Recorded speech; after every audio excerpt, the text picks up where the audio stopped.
ಏನು ಗೊತ್ತಾ ಫ್ರೆಂಡ್ಸ್, ವಾರದಲ್ಲಿ 3 ದಿನ ನಗ್ತಾ ಇರಬೇಕಂತೆ. ಅದು ಯಾವಾಗ ಅಂತಂದರೆ ನಿನ್ನೆ, ಇವತ್ತು, ನಾಳೆ. ಅದಕ್ಕೆ ನಿಮ್ಮೆಲ್ಲರ ದಿನ ನಗುವಿಂದ ಸ್ಟಾರ್ಟಾಗಿ ನಗುವಿಂದ ಎಂಡ್ ಆಗಲಿ ಅಂತ ನಾನು ಇವತ್ತು ಲಾಗ್ ಸ್ಟಾರ್ಟ್ ಮಾಡ್ತಾಯಿದ್ದೀನಿ. ಪರ್ಫೆಕ್ಟಾಗಿ ರೆಸಿಪಿ ತೋರಿಸ್ತಾ ಇಲ್ಲ, ನಾನು ಲಾಗ್ ಜೊತೆಗೆ ರೆಸಿಪಿ ಮಾಡ್ತಾಯಿದ್ದೀನಿ. ಇಲ್ಲಿ ನೋಡಿರಿ, ಬಿಸಿ ಬಿಸಿ ರೊಟ್ಟಿ ಜೊತೆಗೆ ಸೌತೆಕಾಯಿ ಪಲ್ಯ, ಜವಾರಿ ಸೌತೆಕಾಯಿ ಪಲ್ಯ, ಹಾಗೆ ಜೊತೆಗೆ ತಿರುಗ್ಸಾಲಿ ಸೊಪ್ಪಿನ ಪಲ್ಯ. ತಿರುಗ್ಸಾಲಿ ಸೊಪ್ಪು ಮತ್ತು ಜವಾರಿ ಸೌತೆಕಾಯಿ ಪಲ್ಯನ ಹೇಗೆ ಮಾಡೋದು ಅಂತಂದು ಹೇಳಿ ಹಾಗೆ ಮಾಡ್ಕೋತಾ ಮತ್ತು ಜೋಳದ ರೊಟ್ಟಿ ಮಾಡ್ತಾ ಮಾತಾಡ್ತಾ ಹೋಗೋಣ. ಕೆಲವೊಂದು ವಿಷಯಗಳನ್ನು ನಿಮ್ಮ ಜೊತೆ ಶೇರ್ ಮಾಡೋಣ ಅಂತ ಅನಿಸಿದೆ ನನಗೆ ಇವತ್ತು. ನಾನು ಮಾಡ್ತೀನಿ, ನೀವು ಹೇಗಿದೆ ಅಂತಂದು ಹೇಳಿ ಕೊನೆವರೆಗೂ ನೋಡಿಕೊಂಡು ನನಗೆ ಕಮೆಂಟು ಮತ್ತು ಲೈಕು ನೀವು ಮಾಡಲೇಬೇಕು. ಹಾಗಾದರೆ ಸ್ಟಾರ್ಟ್ ಮಾಡೋಣ ಬನ್ನಿ. ನಮ್ಮ ಮನೇಲಿ ದಿನ ಬೆಳಗ್ಗೆ ಟಿಫಿನಿಗೆ ರೊಟ್ಟಿ ನಿಮಗೆ ಗೊತ್ತಿರೋ ಹಾಗೆ. ಆದರೆ ನಾನು ಇಲ್ಲಿ ತಿರುಗ್ಸಲಿ ಸೊಪ್ಪು ಇತ್ತು, ತಿರುಗ್ಸಲಿ ಸೊಪ್ಪು ಮಾಡಿದ್ರೆ ನೋಡೋಕೆ ಇಷ್ಟ ಅನಿಸಿದ್ರು ಮಾಡಿದ್ರೆ ಇಷ್ಟೇ ಆಗುತ್ತೆ. ಮತ್ತು ಬೆಳಗ್ಗೆ ಟಿಫಿನಿಗೆ ತಿಂದುಬಿಟ್ಟು ಮತ್ತು ಕಟ್ಕೊಂಡು ಹೋಗಲಿಕ್ಕೆ ಅಂತಂದು ಹೇಳಿ 2 ಹೊತ್ತಿಗೆ ಆಗಲ್ಲ ಅಂತಂದು ಹೇಳಿ ಸೌತೆಕಾಯಿ ರೊಟ್ಟಿ ಜೊತೆ ತಿನ್ನಲಿಕ್ಕೆ ಜಾಸ್ತಿ ತಗೊಂಡಿದ್ವಿ. ಯಾಕೋ ಕಾಳು ಪಲ್ಯ ಬೇಡ ಅನ್ನಿಸ್ತು, ಕಾಳು ಏನಾದರೂ ಕುದಿಸಿ ಮಾಡಬೇಕು ಅಂತಂದರೆ ಸರಿ ಅಂತಂದು ಹೇಳಿಬಿಟ್ಟು ನಾನೇನು ಮಾಡಿದೆ ಅಂತಂದರೆ ಸೌತೆಕಾಯಿನ ಕಟ್ ಮಾಡಿಬಿಟ್ಟು ನಾನು ಪಲ್ಯ ಮಾಡಿದ್ರಾಯ್ತು ಅಂತಂದು ಹೇಳಿ ಸೌತೆಕಾಯಿ ಕಟ್ ಮಾಡ್ಕೊಂಡಿದ್ದೀನಿ. ಹಾಗೆ ತಿರುಗಿಸಲಿ ಸೊಪ್ಪು ಚೆನ್ನಾಗಿ ಒಂದು 3-4 ಸಲ ಕ್ಲೀನಾಗಿ ತೊಳೆದಿದ್ದೀನಿ, ನೀರು ಕ್ಲಿಯರ್ ಆಗೋವರೆಗೂ ತೊಳೆದಿದ್ದೀನಿ. ಹಾಗೆ ಇಲ್ಲಿ ಫಸ್ಟಿಗೆಲ್ಲ ಹೆಚ್ಚಿಟ್ಕೊಂಡ್ಬಿಟ್ಟು ಇಲ್ಲಿ ನಾನು ಜೋಳದ ರೊಟ್ಟಿ ಮಾಡ್ತಾಯಿದ್ದೀನಲ್ಲ, ಜೋಳದ ರೊಟ್ಟಿಗೆ ಇದು ನೀರು ಹಾಕ್ಕೊಂಡ್ಬಿಟ್ಟು ನಂತರ ಇದೊಂದು ಸ್ವಲ್ಪ ಆರ್ತತಿ, ಹಂಗೆ ಆ ಕಡೆ ಎಲ್ಲ ಒಗ್ಗರಣೆ ಕೊಟ್ಟರಾಯ್ತು ಅಂತಂದು ಹೇಳಿ ನಾನು ಫಸ್ಟು ಇದನ್ನೆಲ್ಲ ಕಲ್ಲು ಕ್ಲೀನಾಗಿ ತೊಳ್ಕೊಂಬಿಟ್ಟು ನಾನು ಹಿಟ್ಟು ಹಾಕ್ಕೊಂಡು ಇಲ್ಲಿ ನೀರು ಕಾಯಲಿಕ್ಕೆ ಇಟ್ಟಿದ್ದೀನಿ, ನಿಮಗೆ ಕಾಣಿಸ್ತಾ ಇದೆ. ಹಾಗೆ ಮತ್ತು ಇದು ಕಾಯಿದ ತಕ್ಷಣ ಇದನ್ನು ನಾನು ಇದು ಹಾಕ್ಕೊಂಬಿಟ್ಟು ನಾನು ಒಗ್ಗರಣೆ ಕೊಡ್ತಾಯಿದ್ರೆ ಅಷ್ಟೊತ್ತಿಗೆ ಪಟ ಮಾಡ್ಕೊಂಬಿಡ್ಬೋದು ಅಡುಗೆನ. ಅದೆರಡು ಪಲ್ಯನೂ ಕೂಡ ಬೇಯುತ್ತೆ. ಹಾಗೆ ಇದನ್ನ ನಾದ್ಕೊಂಡ್ಬಿಟ್ಟು ರೊಟ್ಟಿನೂ ಮಾಡ್ಕೊಂಬಿಡ್ಬೋದು ಅಂತಂದೇಳಿ ಮಾಡ್ತಾಯಿದ್ದೆ. ಏನಪ್ಪ ನಾ ಒಂದು ವಿಷಯ ನಾನು ನಿಮಗೆ ಶೇರ್ ಮಾಡಬೇಕು ಅಂತ ಅಂದ್ಕೊಂಡಿದ್ದೀನಿ ಅಂತಂದರೆ, ಹಾಗೆ ನಾನು ಇಲ್ಲಿ ಸಾಮಾಜಿಕ ಜಾಲತಾಣಗಳಲ್ಲಿ ಅಂದರೆ ಫೇಸ್ಬುಕ್ಕು, ಇನ್ಸ್ಟಾಗ್ರಾಮು ಅಥವಾ ನ್ಯೂಸಲ್ಲಿ ನೋಡಿದೆ ನಾನು. ಹಾಗೆ ಒಂದು ಅತ್ತೆ ಕಾಟಕ್ಕಾಗಿ ಒಬ್ಬಳು ಹೆಣ್ಣು ಮಗಳು ತನ್ನ ಮಗುನೂ ಕರ್ಕೊಂಡ್ಬಿಟ್ಟು ಸುಸೈಡ್ ಮಾಡ್ಕೊಂಡಿದ್ದನ್ನು ನ್ಯೂಸಲ್ಲೆಲ್ಲ ಬಂತು. ನೀವು ಯಾರಾದರೂ ನೋಡಿರ್ಬೋದು. ನನಗೆ ತುಂಬ ಬೇಜಾರಾಯಿತು. ಅತ್ತೆ ಸೊಸೆದು ಪ್ರಾಬ್ಲಮ್ ಐತಲ್ಲ, ಎಲ್ಲರ ಮನೆಯಲ್ಲೂ ಇರೋದೆ, ಯಾರಿಗೆ ಅತ್ತೆ ಇದ್ದಾರ ಯಾರಿಗೆ ಸೊಸೆ ಇದ್ದಾರ ಅವ್ರಿಗೆ. ಹಾಗೆ ನನಗೆ ಕೆಲವೊಂದು ಟಿಪ್ಸ್ ಕೊಡಬೇಕು ಅನ್ನೋಕ್ಕಿಂತನೂ ಅವಳು ತನ್ನ ಜೀವ ಕಳ್ಕೊಂಡು ಮಗುದು ಜೀವ ಕಳ್ಕೊಂಡ್ಬಿಟ್ಲು. ಈಗ ಇದ್ದು ಜಯಿಸ್ಬೇಕಲ್ವಾ, ಈಗ ಕಳ್ಕೊಂಡ್ಮೇಲೆ ಏನು ಸಿಕ್ತವಳಿಗೆ, ಏನು ಸಾಧಿಸ್ದಂಗಾಯ್ತು ಅವಳು ಅಂತಂದೇಳಿ ನನಗೆ ತುಂಬ ಬೇಜಾರಾಯಿತು. ಮತ್ತು ಸಮಸ್ಯೆ ಯಾರಿಗಿಲ್ಲ, ಎಲ್ಲರಿಗೂ ಸಮಸ್ಯೆ ಇರೋದೆ. ಇದ್ದು ಜಯಿಸ್ಬೇಕಂತೆ, ಅಂದರೆ ಮಾತ್ರ ಜೀವನ ಅದು ಅಂತಂದು ಹೇಳಿ ನನಗೆ ತುಂಬ ಬೇಜಾರಾಗಿದ್ದಕ್ಕಿಂತ ನಾನು ನಿಮ್ಮ ಜೊತೆ ಎಲ್ಲ ಶೇರ್ ಮಾಡೋಣ ಅಂತಂದೇಳಿ ಶೇರ್ ಮಾಡ್ಕೋತಾ ಇದ್ದೆ. ನೀರು ಇವಾಗ ಚೆನ್ನಾಗಿ ಹೊಳ್ಮಾಡಕತ್ತೈತೆ ನೋಡ್ರಿ. ಚೆನ್ನಾಗಿ ಹೊಳ್ಮಾಡೋದು ಅಂದರೆ ಚೆನ್ನಾಗಿ ಕುದಿಬೇಕು, ಕೊತ ಕುದೀತಿರ್ಬೇಕಾದ್ರೆ ನಾನು ಇದಕ್ಕೆ ಹಾಕ್ಕೊಂಡ್ಬಿಟ್ಟು ಇಲ್ಲಿ ನಾನು ಕಟ್ಟಿಗೆನ ಯೂಸ್ ಮಾಡ್ತಾಯಿದ್ದೀನಿ. ಕಟ್ಟಿಗೆ ಸ್ಪೂನ್ ಯೂಸ್ ಮಾಡೋದ್ರಿಂದ ಕಪ್ಪದಾಗಂಗಿಲ್ಲ. ಸ್ಟೀಲಿನವೆಲ್ಲ ಯೂಸ್ ಮಾಡಿದ್ರೆ ಕಪ್ಪಾಗಿಬಿಡ್ತಾವೆ ಇಷ್ಟು ಕಾದಿರೋ ನೀರಿಗೆ ಅಂತಂದೇಳಿ ನಾನು ಕಟ್ಟಿಗೆ ಸ್ಪೂನೆಲ್ಲ ಯೂಸ್ ಮಾಡ್ತಿರ್ತೀನಿ. ಇದು ಚೆನ್ನಾಗಿ ನೋಡಿರಿ ಈ ಥರ ಹಿಂಗೆ ತಿರುಗಿಸ್ಕೊಂಡ್ಬಿಟ್ಟು ಇವಾಗ ಅದನ್ನು ಹಿಟ್ಟನ್ನ ಡ್ರೈ ಜೋಳದ ಹಿಟ್ಟಿರುತ್ತಲ್ಲ ಸುತ್ತ ಅದನ್ನೆಲ್ಲ ಇದಕ್ಕೆ ಕವರ್ ಮಾಡಿಬಿಟ್ರೆ ಚೆನ್ನಾಗಿ ಜಿಗಟಾಗ್ತತಿ. ಮಾಡಬೇಕಾದ್ರೆ ಚೆನ್ನಾಗಿ ನಾದ್ಕೊಳ್ಳೋಕ್ಕೂ ಕೂಡ ಅನುಕೂಲ ಆಗುತ್ತೆ. ಹಾಗೆ ನೀವು ಇದೆಲ್ಲ ಜೋಳದ ರೊಟ್ಟಿನ ನೋಡ್ಕೋತೀರಿ ಅಂತಂದರೆ ಟಿಪ್ಸ್ ಎಲ್ಲ ಫಾಲೋ ಮಾಡ್ಬೋದು. ಮತ್ತು ಇಲ್ಲಿ ಈ ಕಡೆ ಎಲ್ಲ 2 ಕಡೆ ಪಾತ್ರೆ ಹಿಡ್ಕೊಂಬಿಟ್ಟು ನಾನು ಎಟ್ ಎ ಟೈಮ್ ಒಂದೇ ಸಲಕ್ಕೆ ನಾನು ಇಲ್ಲಿ ಒಗ್ಗರಣೆ ಕೊಟ್ಕೊಂಡ್ಬಿಡ್ತೀನಿ. ಒಂದು ಕಡೆ ತಿರುಗ್ಸಲಿ ಸೊಪ್ಪಿಗೆ, ಒಂದು ಕಡೆ ಸೌತೆಕಾಯಿ ಪಲ್ಯಕ್ಕೆ ಕೂಡ ಏನಪ್ಪ ಅಂದ್ರೆ 2 ಕಡೆನೂ ಸೇಮ್ ಎಣ್ಣೆ ಹಿಡ್ಕೊಂಡು ಸಾಸಿವೆ ಜೀರಿಗೆ ಒಗ್ಗರಣೆ ಕಾಮನ್ ಆಗಿರುತ್ತಲ್ಲ. ನಾನು ಇಲ್ಲಿ ಮೆಣಸಿನ್ಕಾಯಿನ ಹೆಚ್ಚಿಟ್ಕೊಂಡಿದ್ದೀನಿ, ನಾನು ಇಲ್ಲಿ ಹಸಿ ಖಾರ ಮಾಡಿಲ್ಲ ಇವತ್ತು. ಹಾಗೆ ಒಗ್ಗರಣೆ ಕೊಡ್ಕೊಂಡು ಎಣ್ಣೆ ಕಾದ್ಮೇಲೆ ಸಾಸಿವೆ ಜೀರಿಗೆ ಹಾಕ್ಕೊಂಡು ಅಷ್ಟು ಹಸಿಮೆಣ್ಸಿನ್ಕಾಯಿ ಚಿಕ್ಕದಾಗಿ ಕಟ್ ಮಾಡ್ಕೊಂಡ್ರೆ ಹಸಿಮೆಣ್ಸಿನ್ಕಾಯಿ ಮತ್ತು ಈರುಳ್ಳಿ ಹಾಕ್ತೀನಿ. ಇಲ್ಲಿ ನಾನು ತಿರುಗ್ಸಲಿ ಸೊಪ್ಪಿಗೆ ಈರುಳ್ಳಿ ಮತ್ತು ಬೆಳ್ಳುಳ್ಳಿ 2 ಕೂಡ ಹಾಕ್ತಾಯಿದ್ದೀನಿ. ತುಂಬ ಚೆನ್ನಾಗಿರುತ್ತೆ. ಮಧ್ಯೆ ಊಟದಾಗ ರೊಟ್ಟಿ ಜೊತೆಗೆ ಬಂದಾಗೆಲ್ಲ ಚೆನ್ನಾಗಿರ್ತೈತಿ ಅಂತಂದು ಹೇಳಿಬಿಟ್ಟು ಬೆಳ್ಳುಳ್ಳಿನ ಜಜ್ಜಿಡ್ಕೊಂಡಿದ್ದೀನಿ. ನಿಮಗೆ ಕಾಣ್ತಾ ಇದೆ. ಇದನ್ನು ಹಾಕ್ಕೊಂಡ್ಬಿಟ್ಟು ಮಾಡೋಣ. ಮತ್ತು ಏನಂತಂದ್ರೆ ಈಗಿನ ಹೆಣ್ಮಕ್ಳಿಗೆ ಮದುವೆ ಆದವರಿಗೆ ನಾನು ಏನು ಟಿಪ್ಸ್ ಕೊಡೋಕೆ ಇಷ್ಟಪಡ್ತೇನಪ್ಪ ಅಂತಂದ್ರೆ, ಏನಂತಂದ್ರೆ ನಾವು ಒಂದು ವಿಷಯ ನೆನಪಿಡ್ಕೊಂಬಿಡಬೇಕು. ಏನಂತಂದ್ರೆ ನಾನು ಮದುವೆ ಆಗಿ ಇವತ್ತು ಹೋಗಿದ್ದೀನಿ ಅಂತಂದ್ರೆ ಅಲ್ಲಿ ಅತ್ತೆ ಇದ್ದಾಳ ಅಂತಂದ್ರೆ ನಾವು ಏನು ತಿಳ್ಕೊಂಬಿಡ್ಬೇಕಪ್ಪ ಅಂತಂದ್ರೆ, ನಾನು ಮದುವೆ ಆಗಿದ್ದೀನಿ ಅಂದರೆ ನನಗೆ ಗಂಡ ಇದ್ದಾನೆ, ಗಂಡ ಇದ್ದಾನೆ, ನಾನು ಮದುವೆ ಆಗಿದ್ದೀನಿ ಅಂತ ಅಂದ್ಕೊಂಡ್ಬಿಟ್ರೆ ಆ ಗಂಡ ಎಲ್ಲಿಂದ ಬಂದ, ಅವನು ನಮ್ಮ ಅತ್ತೆ ಇರೋದಕ್ಕೆ ಗಂಡ ಬಂದಿದ್ದಾನಲ್ಲ, ಅತ್ತೆ ಹೆತ್ತದಕ್ಕೆ ನಾನು ಇವ್ರು ಮದುವೆ ಆಗಿದ್ದೀನಲ್ಲ. ಗಂಡನ ನಾನು ಇಷ್ಟಪಡ್ತೀನಿ, ಗಂಡ ನನಗೆ ಬೇಕು ಅಂದರೆ ಅತ್ತೆನೂ ನನ್ನವಳು ಅಂತಂದರೆ ಅನ್ಕೊಂಬಿಡಬೇಕು. ಅಂದ್ಕೊಳೋದು ಕಷ್ಟ ಆಗ್ತಿರ್ಬೋದು ಕೆಲವೊಬ್ರು ಹೆಣ್ಮಕ್ಳಿಗೆ. ಆದರೆ ಆ ಥರ ಅಂದ್ಕೊಂಡ್ರೆ ಈ ಥರ ಸುಸೈಡ್ಗಳು, ಈ ಥರ ಬೇಜಾರು, ಈ ಥರ ಜಗಳ, ಕಿರಿಕಿರಿ ಇವೆಲ್ಲ ತಪ್ತವು ಅಂತ. ಮತ್ತು ಇನ್ನೊಂದು ಏನಪ್ಪ ಅಂತಂದರೆ, ಗಂಡು ಮಗನ ಹೆತ್ತರೆ ಗಂಡು ಮಗ ಹೆತ್ತ ತಕ್ಷಣವೇ ಇವನಿಗೆ ಮುಂದೆ ಸೊಸೆ ಬರ್ತಾಳೆ, ಮಗನೂ ನಮ್ಮವನಾದರೆ ಸೊಸೆನೂ ನಮ್ಮವಳು ಅಂತಂದೇಳಿ ಅಂದ್ಕೊಂಬಿಡ್ಬೇಕು. ಅಂದರೆ ಈಗಿನ ಹೆಣ್ಮಗಳು ಇವಾಗ ಅತ್ತೆ ಜೊತೆಗೆ ಇದ್ಮೇಲೆ ಮುಂದೆ ತಾನೂ ಅತ್ತೆ ಆಗ್ತಾಳಲ್ಲ, ಅದರ ಸಂಬಂಧ ನಾನು ಇದನ್ನು ಹೇಳ್ತೀನಿ. ಈ ಥರ ಅಂದ್ಕೊಳ್ಳೋದ್ರಿಂದ ಸಮಸ್ಯೆಗಳು ತಪ್ಪಂಗಿಲ್ಲ. ಮತ್ತು ಏನಪ್ಪ ಅಂತಂದ್ರೆ, ಸಮಸ್ಯೆಗಳು ಇದ್ರೂ ಕೂಡ ಅವಳು ಅತ್ತೆ ಕಾಟಕ್ಕಾಗಿಯೇ ತನ್ನ ಜೀವ ಕಳ್ಕೊಂಬಿಟ್ಲು, ಆ ಮಗು ಜೀವ ಕಳ್ಕೊಂಡ್ಳು. ಆ ಮಗು ಹೆರಾಕೆಲ್ಲ ಎಷ್ಟು ಕಷ್ಟಪಟ್ಟಿರ್ತಾಳೆ ಅವಳು. 9 ತಿಂಗಳ ಹೆತ್ತು ಹೊತ್ತು ಸಾಕೋದು, ಹಂಗೆ ಜೀವ ಹೋಗೋಕ್ಕೆ 9 ಸೆಕೆಂಡು ಸಾಕಾಗಿಲ್ಲ. ಅದ್ರ ಸಂಬಂಧ ನಾನು ಹೇಳ್ತಿರೋದು. ಅಷ್ಟೆಲ್ಲ ಕಷ್ಟಪಟ್ಟು ಅವಳಿಗೆ ಬ್ಯಾಡಾಗಿತ್ತು, ಅತ್ತೆ ಜೊತೆಗೆ ಜೀವನ ಮಾಡಿ ಬೇಜಾರಾಗಿತ್ತು. ಅವಳು ಯಾಕೆ ಸುಸೈಡ್ ಮಾಡ್ಕೋಬೇಕಾಗಿತ್ತು? ಅತ್ತೆ ಬಿಟ್ಟು ಬೇರೆ ಬದುಕಿ ತೋರಿಸ್ಬೋದಾಗಿತ್ತು. ಅವಳು ಛಲ ಮಾಡಿಕೊಂಡು ನಾನು ಬದುಕಿ ತೋರಿಸ್ತೀನಿ ಅಂತಂದು ಹೇಳಿ. ಸಾಯೋದೇ ಎಲ್ಲದಕ್ಕೂ ಪರಿಹಾರ ಅಲ್ಲ ಅಂತಂದೇಳಿ ನಾನು ಇಲ್ಲಿ ಹೇಳ್ತಾ ಇದ್ದೀನಿ. ಹಾಗೆ ಇಲ್ಲಿ ಈರುಳ್ಳಿ, ಹಸಿಮೆಣಸಿನ್ಕಾಯಿ ಅದೆಲ್ಲ ಹಾಕಿಬಿಟ್ಟು ನೀವು ನೋಡ್ತಾ ಇದ್ದೀರಿ, ಕಾಣಿಸ್ತಾ ಇದೆ. ಏನಪ್ಪ ಅಂತಂದರೆ ಅರಿಶಿನ ಪುಡಿ, ಹಾಗೆ 2ಕ್ಕೂ ಟೇಸ್ಟಿಗೆ ಉಪ್ಪು, ತಿರುಸಲಿ ಸೊಪ್ಪಿಗೆ ಎಲ್ಲ ಕಡಿಮೆ ಹಿಡಿತೈತಿ ಸಾಲ್ಟ್ ನೋಡ್ಕೊಂಡು ಸ್ವಲ್ಪ ಹಾಕ್ಕೊಳ್ರಿ. ಇದು ನೋಡ್ರಿ, ಸೊಪ್ಪು ಎಷ್ಟು ಜಾಸ್ತಿ ಅನಿಸ್ತತಿ, ಬಾಳ್ಗೆ ಎಲ್ಲ ತುಂಬಿಡ್ತತಿ. ಆದ್ರೆ ನಮಗೆ ಏನಾಗತ್ತೆ ಅಂತಂದ್ರೆ, ಮಾಡಿದ ಮೇಲೆ ಒಂದು ಇಷ್ಟೇ ಆಗುತ್ತೆ. ಬಟ್ ಭಾಳ ಟೇಸ್ಟ್ ಇದು ಪಲ್ಯ, ಸಿಕ್ಕಾಬಟ್ಟೆ ವಿಟಮಿನ್ಸ್ ಇರ್ತೈತಿ ಈ ಪಲ್ಯ. ನಮ್ಮ ಕಡೆ ಎಲ್ಲ ನಾವು ಧಾರವಾಡದಾಗ, ಉತ್ತರ ಕರ್ನಾಟಕ ಮಂದಿ ಆರಾಮೆಲ್ಲರಿಗೆಲ್ಲ ಈ ತಿರುಸಲಿ ಸೊಪ್ಪಿನ ಪಲ್ಯ ಮಾಡಿದ್ರೆ ಬೇಗ ಕ್ಯೂರ್ ಆಗ್ತಾರೆ ಅಂತಂದು ಹೇಳಿ, ಏನಾದರೂ ಆಪ್ರೇಷನ್ ಅದೆಲ್ಲ ಆದರಿಗೆ ಕಂಪಲ್ಸರಿ ಇದನ್ನು ಮತ್ತು ಬಿಸಿ ಬಿಸಿ ರೊಟ್ಟಿ ಮಾಡಿಕೊಡ್ತಾ ಇರ್ತೀವಿ. ಇದು ಪಲ್ಯ ಬಿಸಿ ರೊಟ್ಟಿ ಜೊತೆಗೆ ಇಷ್ಟು ಟೇಸ್ಟಾಗಿರ್ತೈತಿ, ಸಖತ್ತಾಗಿರ್ತೈತಿ. ಎಷ್ಟು ಸೋಸಬೇಕಾದ್ರೂ ಬೇಜಾರಾಗುತ್ತೆ, ಮಾಡಬೇಕಾದ್ರೂ ಇದು ಇಷ್ಟೊಂದು ಅಂತ ಅನ್ಸುತ್ತೆ. ಆದರೆ ಮಾಡಿದ ಮೇಲೆ ಒಂದು ಇಷ್ಟೇ ಆಗಿಬಿಡುತ್ತೆ ಕರಿಗೆ. ಇಲ್ಲಿ ಏನು ನೀರು ಹಾಕೋಂಗಿಲ್ಲ, ಏನೂ ಇಲ್ಲ. ನಾವು ಅದರಲ್ಲಿರೋ ನೀರನ್ನೇ ಚೆನ್ನಾಗಿ ಅಬ್ಸರ್ವ್ ಆಗಿ ಒಂದು ಇಷ್ಟೇ ಆಗುತ್ತೆ ನೋಡಿರಿ. ಅದ್ರ ಸಂಬಂಧನೇ ನಾನು ಮತ್ತೆ ಸೌತೆಕಾಯಿ ಪಲ್ಯ ಮಾಡ್ತಾ ಇದ್ದೆ ಇಲ್ಲಿ ನಾನು.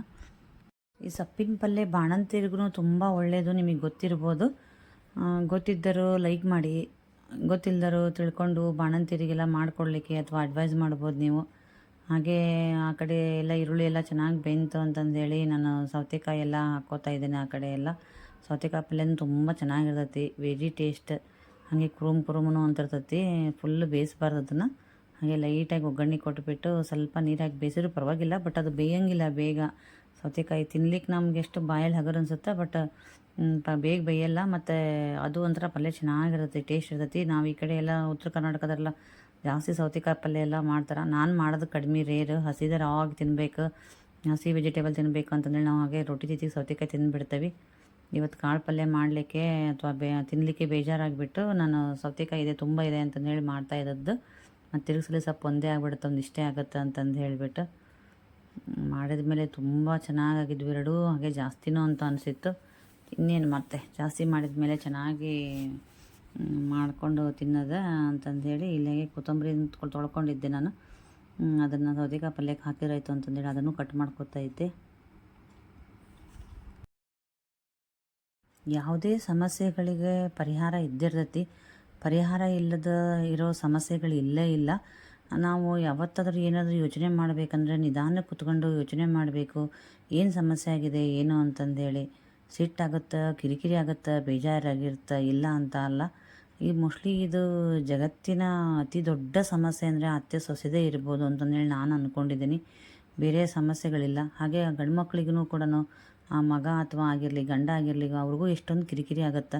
ಇತ್ತಾಗ ಅತ್ತೆ ಮಾತು ಪಾಲಿಸ್ಬೇಕು ಅಥವಾ ಹೆಂಡತಿ ಮಾತು ನಡೆಸ್ಬೇಕು ಅಂತಂದು ಹೇಳಿ. ಹಾಗಾಗಿ ನಾವು ಹೆಣ್ಮಕ್ಳು ಏನು ಅಂತಂದ್ರೆ ಅಂಡರ್ಸ್ಟ್ಯಾಂಡ್ ಮಾಡಿಕೊಂಡು, ಚೆನ್ನಾಗಿ ಅರ್ಥ ಮಾಡಿಕೊಂಡು ಸಮಾಧಾನದಿಂದ ಹೋದ್ವಿ ಅಂತಂದರೆ ಹೆಣ್ಣಿಗೆ ತಾಳ್ಮೆ ಜಾಸ್ತಿ ಅಂತೆ. ಅದಕ್ಕೆ ಹೆಣ್ಮಕ್ಳಿಗೆ ತಾಳಿ ಕಟ್ತಾರೆ ಅಂತಂದೇಳೆಲ್ಲ ನಾನು ಕೇಳಿದ್ದೆ. ನಾವು ತಾಳಿ ಕಟ್ಕೊಂಡು ಬಂದಿದ್ದೇವೆ ಅಂತಂದರೆ, ತಾಳ್ಮೆಯಿಂದ ಇದ್ವಿ ಅಂತಂದ್ರೆ ನಾವು ಜೀವ ಕಳ್ಕೋಬೇಕಾಗಿಲ್ಲ, ಬೇರೆ ಜೀವ ತೆಗಿಬೇಕಾಗಿಲ್ಲ. ಆ ಮಗು ಏನು ಮಾಡಿತ್ತು ಪಾಪ, ನಮ್ಮ ಮಗುನೂ ಕೂಡ ಅನ್ಯಾಯವಾಗಿ ಜೀವ ಕಳ್ಕೋಬೇಕಾತಲ್ಲ. ಅದಕ್ಕೆ ಹೆಣ್ಮಕ್ಳು ಯಾರಾದರೂ ಈ ವಿಡಿಯೋ ನೋಡ್ತಾ ಇದ್ದರೆ, ನೀವು ಜೀವನದಲ್ಲಿ ಸಮಸ್ಯೆಗಳು ಇರ್ತಾವೆ, ನಿಮ್ಮ ಜೀವನದಲ್ಲಿ ಅನುಭವಿಸಿರ್ತೀರ. ಇದನ್ನು ನೋಡಿಬಿಟ್ಟಾದರೂ ಎಟ್ಲೀಸ್ಟು ಚೇತರಿಸ್ಕೊಂಡು ಅಥವಾ ತಿದ್ದುಕೊಂಡು ಅಥವಾ ಬೇರೆಯವರಿಗಾದ್ರೂ ನೀವು ಕೆಲವೊಬ್ಬರಿಗೆ ಟಿಪ್ಸ್ ಕೊಡ್ಬೋದು, ಉಪದೇಶ ಮಾಡ್ಬೋದು. ಒಳ್ಳೆಯದಕ್ಕಾಗಿ ಯೂಸ್ ಮಾಡ್ಕೊಂಡು ಉಪದೇಶ ಮಾಡಿದರೆ ಏನು ತಪ್ಪಿಲ್ಲ ಅಂತಂದೇಳಿ ನಾನು ಅನ್ಕೋತಾ ಇದ್ದೀನಿ. ನಮಗೆ ಬೇರೆಯವ್ರ ಮಾತು ಹರ್ಟ್ ಆಗ್ತಿದೆ, ಕಿರಿಕಿರಿ ಆಗ್ತಿದೆ, ಏನಪ್ಪ ಸತ್ತು ಬಿಡೋಣ ಅಂತ ಅನಿಸುತ್ತೆ ಅಂತಂದೇಳಿ ಯಾವಾಗಲೂ ಅನಿಸ್ತಿರ್ತೈತಿ. ಅದಕ್ಕೆ ನಾವು ಏನು ಮಾಡಬೇಕಂದ್ರೆ ಕೆಲವೊಂದು ಟೈಮಲ್ಲ ಎಲ್ಲ ಟೈಮಲ್ಲಿ ಇಗ್ನೋರ್ ಮಾಡಬೇಕು. ಒಳ್ಳೆಯದನ್ನು ಅಷ್ಟೇ ಸ್ವೀಕಾರ ಮಾಡಬೇಕು, ಕೆಟ್ಟದನ್ನು ಬಿಟ್ಬಿಡಬೇಕು. ಇಲ್ಲಪ್ಪ ಅಂತಂದರೆ ಇನ್ನೂ ಒಂದು ಏನಪ್ಪ ಅಂತಂದ್ರೆ ನಮ್ಮ ಮನಸ್ಸನ್ನು ಅಥವಾ ನಮ್ಮ ಮೈಂಡನ್ನು ತುಂಬ ಬ್ಯೂಸಿಯಾಗಿ ಇಟ್ಕೊಳೋದ್ರಿಂದ, ನಾವು ಕೆಲಸದಲ್ಲಿ ನಿರಂತರವಾಗಿ ಇರೋದ್ರಿಂದ ಏನಾಗುತ್ತೆ ಅಂತಂದ್ರೆ ನಮ್ಮ ಮೈಂಡ್ ಡೈವರ್ಟ್ ಆಗುತ್ತೆ. ಈ ಥರ ಎಲ್ಲ ನಾವು ಸಾಯಕ್ಕೆ ಹೋಗೋದಾಗಲಿ, ಸಾವು ಬರೋದಾಗಲಿ ಅದ್ರ ಬಗ್ಗೆ ಯೋಚನೆ ಮಾಡೋಕ್ಕಾಗಲ್ಲ. ಇಲ್ಲಿ ನಾನು ಇನ್ನೊಂದು ಏನಪ್ಪ ಅಂದರೆ ಹಂಚಿಡ್ಕೊಳಕ್ಕಿಂತ ಒಂದು ಸಣ್ಣದೊಂದು ಪ್ಲೇಟ್ ಇಟ್ಕೊಂಡೆ. ನಿಮಗೆ ಗೊತ್ತಾಯ್ತೇನೋ, ನೋಡಿದ್ರೋ ಇಲ್ಲೋ ನೀವು ನೋಡ್ಕೊಳ್ರಿ. ಏನಂತಂದ್ರೆ ಆ ಥರ ಹಂಚಿಡೋದ್ರಿಂದ ಏನಂತಂದ್ರೆ ಮಧ್ಯೆ ಸಣ್ಣ ಪ್ಲೇಟ್ ಇಡೋದ್ರಿಂದ ಮಧ್ಯೆ ಹಂಚಿರುತ್ತಲ್ಲ, ಆ ಭಾಗ ಏನಂದರೆ ಕಾದು ತೆಳ್ಳಗಾಗಿ ರೊಟ್ಟಿ ಎಲ್ಲ ಹೊತ್ತು ಬಿಡ್ತವೆ. ಆ ಥರ ಹಿಡ್ಕೊಂಬಿಟ್ವಿ ಅಂತಂದ್ರೆ ಫ್ಲೇಮ್ ಎಲ್ಲ ಆ ಕಡೆ ಈ ಕಡೆ ಹೋಗಿಬಿಟ್ಟು ಮಧ್ಯೆ ಅದು ರೊಟ್ಟಿ ಹೊತ್ತಂಗಿಲ್ಲ. ಇವಾಗೆಲ್ಲ ಎರಡೂ ಪಲ್ಯ ಎಲ್ಲ ಚೆನ್ನಾಗಿ ಬೆಂತು. ನಾನು ಅಲ್ಲಿ ಕಡೆ ಸೌತೆಕಾಯಿ ಪಲ್ಯನೂ ಬೇಯಲಿಕ್ಕೆ ಇಟ್ಟಿದ್ದೇನೆ. ಇದು ಸೊಪ್ಪಿನ ಪಲ್ಯ ಎಲ್ಲ ಇಳಿಸಿಬಿಟ್ಟು ಅಲ್ಲಿ ಹಂಚು ಹಿಡ್ಕೊಂಡು, ಇಲ್ಲಿ ಹಂಚು ಕಾಯೋ ಅಷ್ಟೊತ್ತಿಗೆ ನಾನು ಇದನ್ನು ಹಿಟ್ಟನ್ನು ನಾದ್ಕೊಂಡ್ಬಿಡ್ತೀನಿ, ಜೋಳದ ರೊಟ್ಟಿ ಹಿಟ್ಟನ್ನು. ಜೋಳದ ಹಿಟ್ಟು ಯಾವಾಗಲೂ ಏನಪ್ಪ ಅಂದ್ರೆ ಚರ ನಾದ್ಕೊಂಡ್ರೆ ರೊಟ್ಟಿ ಚಲೋ ಆಗೋದು. ಇಲ್ಲಿ ನಾನು ನಿಮಗೆ ಲಟ್ಸೋದು ಮತ್ತು ಬಡಿಯೋದು ಎರಡೂ ತೋರಿಸ್ತಾ ಇದ್ದೀನಿ, ನೀವು ನೋಡ್ಕೊಳ್ರಿ. ಬಡಲೂಬೋದು, ನಿಮಗೆ ಬಡಿಯೋಕೆ ಅನುಕೂಲ ಆಗುತ್ತಂದ್ರೆ ಬಡಿಬೋದು, ರೊಟ್ಟಿನ ಬಡದು ಮಾಡೋರು. ಹಾಗೆ ಇಲ್ಲಿ ಲಟ್ಸ್ಬೇಕಂದ್ರೆ ಲಟ್ಸೋದನ್ನು ಎರಡೂ ಟಿಪ್ಸ್ ತೋರಿಸ್ತಾ ಇದ್ದೀನಿ. ನೀವು ನೋಡ್ಕೊಂಡ್ರೆ ನಿಮಗೆ ಹೆಲ್ಪ್ ಆಗುತ್ತೆ. ನೀವು ಕಲಿಯೋರ್ಗೂ ಹೆಲ್ಪ್ ಆಗುತ್ತೆ, ಹಾಗೆ ಮಾಡೋರ್ಗೂ ಯಾವ ರೀತಿ ಮಾಡ್ಬೋದು ಅಂತಂದು ಹೇಳಿ ಗೊತ್ತಾಗುತ್ತೆ. ರೊಟ್ಟಿ ಬಡಿಯೋದಾಗಲಿ ಅಥವಾ ಲಟ್ಸೋದಾಗಲಿ ಇಂಪಾರ್ಟೆಂಟ್ ಅಲ್ಲ, ನಾವೇನು ಚರ ನಾದ್ಕೋತಾವಲ್ಲ, ನಾದ್ಕೊಳೋದೇ ವೆರಿ ಇಂಪಾರ್ಟೆಂಟ್. ರೊಟ್ಟಿ ಮಾಡೋರು, ಜೋಳದ ರೊಟ್ಟಿ ಕಲಿಯೋರು ಬಿಗ್ನರ್ಸ್ ಆಗಿದ್ರೆ, ಇವಾಗ ಕಲಿತಿದ್ದೇನೆ ಅನ್ನೋರಾಗಿದ್ರೆ ಏನು ಮಾಡಿರಿ ಅಂತಂದ್ರೆ 5 ನಿಮಿಷ 10 ನಿಮಿಷ ಟೈಮ್ ಹೋಗುವಲ್ದಕ್ಕೆ ನಿಮಗೆ ಲಟ್ಸೋದೇನು ಆರಾಮಾಗಿ ಬರ್ತೈತಿ ಅಥವಾ ಉದ್ದದು ಆರಾಮಾಗಿ ಬರ್ತೈತಿ. ಫಸ್ಟು ಮನಸ್ಸು ಕೊಟ್ಟು ಇಂಟ್ರೆಸ್ಟಿಂದ ಒಂದು 5-10 ನಿಮಿಷ ಏನು ಮಾಡಿರಿ ಅಂದ್ರೆ ಚೆನ್ನಾಗಿ ಚರ ನಾದ್ಕೊಳ್ರಿ. ಈ ಥರ ನೀವು ನಾದ್ಕೊಳೋದು ಚೆನ್ನಾಗಿ ಅಂಗೈ ಹೆಚ್ಚಿ ನಾದ್ಕೊಳೋದ್ರಿಂದ ಚೆನ್ನಾಗಿ ಬರ್ತವೆ ರೊಟ್ಟಿ, ಉಬ್ಬಿ ಮತ್ತು ಕಲರೂ ಕೂಡ ವೈಟ್ ಆಗ್ತವೆ ಮತ್ತು ತಿನ್ಲಿಕ್ಕೂ ಭಾಳ ಚೆನ್ನಾಗಿ ಅನ್ನಿಸ್ತವೆ. ನೀವು ಹೇಗಾರ ಸೊಟ್ಟಾಪಟ ಮಾಡಿದ್ರೂ ಪರವಾಗಿಲ್ಲ, ನಾದದಿಂದ ತುಂಬ ಟೇಸ್ಟ್ ಆಗ್ತವೆ.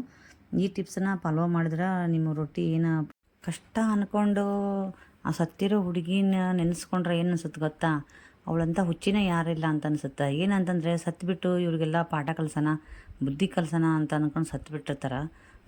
ಸತ್ಬಿಟ್ಲು, ಅವಳು ಏನೂ ಸಾಧಿಸ್ಲಿಲ್ಲ, ಏನು ಅವಳ ಜೀವನನೇ ಕಳ್ಕೊಂಡು ಹೋಗ್ಬಿಟ್ಲು ಅವಳು.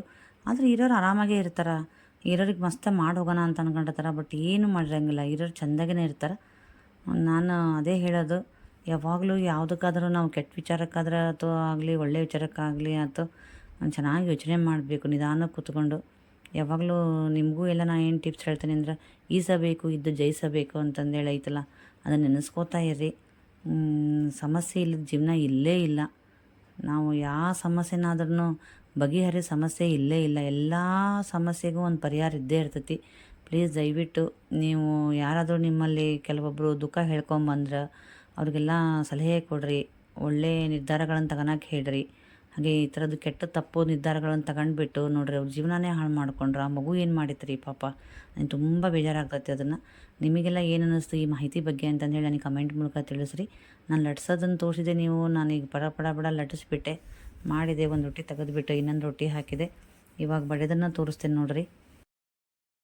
ರೊಟ್ಟಿ ಬಡಿಯೋಕ್ಕಾದ್ರೆ ಏನಂದ್ರೆ ಇನ್ನೊಂದು ಸ್ವಲ್ಪ ಹಿಟ್ಟು ಮೆತ್ತಗೆ ಮಾಡ್ಕೋಬೇಕು, ಇನ್ನೊಂದು ಸ್ವಲ್ಪ ನೀರು ಹಾಕ್ಕೊಂಡು ತೆಳ್ಳಗೆ ಮಾಡ್ಕೊಂಡು ನಾದ್ಕೋಬೇಕು, ಅಂದರೆ ಬಡಿಯೋಕ್ಕೆಲ್ಲ ಈಜಿ ಆಗುತ್ತೆ. ಇದು ಲಟ್ಸೋಕ್ಕೆ ಅಂದ್ರೆ ಸ್ವಲ್ಪ ಗಟ್ಟಿ ಇರುತ್ತಲ್ಲ, ಬಡಿಯೋಕೆ ಹಸುವಿದ್ರೆ ಬಡಿಬೋದು, ಏನು ತೊಂದರೆ ಇಲ್ಲ. ಪಟ ಬಡಿಬೇಕಂದ್ರೆ ಇನ್ನೊಂದು ಸ್ವಲ್ಪ ಮೆತ್ತಗೆ ಮಾಡ್ಕೋಬೇಕು.